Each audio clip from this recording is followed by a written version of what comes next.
Hi everyone, Menachem Brodie here with you once again from Human Vortex Training, your certified and experienced USA cycling expert level coach and strength and conditioning coach. Here today to talk about training with power. We're going to talk about Variability Index and how you can use that to train more specifically for your particular event. If you have not yet watched our other videos in the Training with Power series, I strongly recommend watching these first.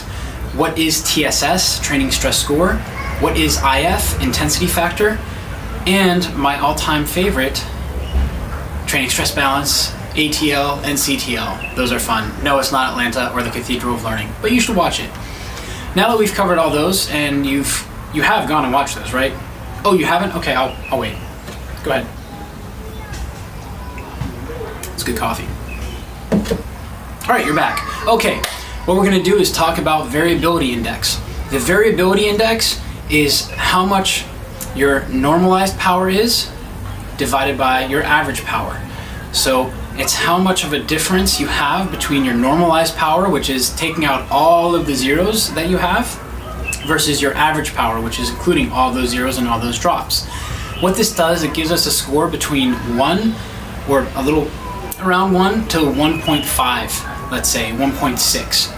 The higher the variability over 1, the more stochasticity you have, meaning there's more drops in zeros than you have in a regular, let's say, time trial would be a variability of 1.00 to 1.07 because you're pedaling the whole time and there aren't these huge zeros or gaps in your efforts. Whereas a mountain bike race would be 1.15 to 1.5, and that means there's lots of changes. So for the downhill mountain biker that I worked with, national champion age grouper, Heather Cowell, a number of years ago, what we did was we took a cross bike. We had her riding on the road twice a week to increase her aerobic ability as well as her muscles ability to handle the terrain that she was going through and just raising that threshold by building up those muscles. And then we also had her go out on the cross bike on some gnarly single track. And what this did, and some rock gardens, she practiced everything.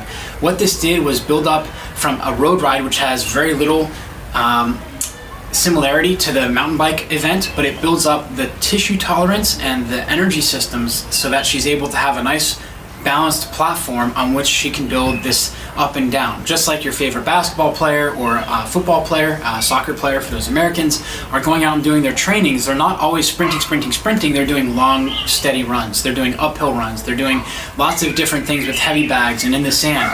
They're doing all these different types of training to try and round out their fitness so they're able to handle more, just as the Variability Index does for your riding with a power meter. So, how to use Variability Index to make sure you're training for your specific event?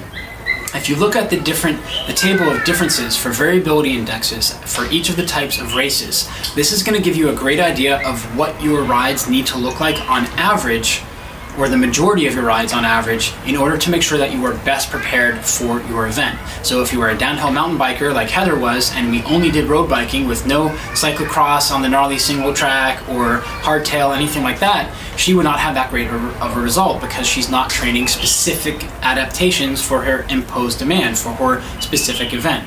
So the SAID principle, specific adaptation to imposed demands, is very important and applies even to cycling. This is why just going into a weight room and lifting hamstring curls and squats is not going to make you a better cyclist, but instead we need to look at different exercises to tie things together.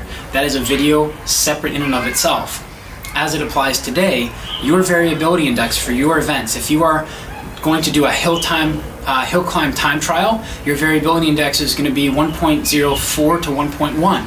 So if you're going out and doing group rides with a variability index of 1.15 to 1.3, you're not training specifically for your event.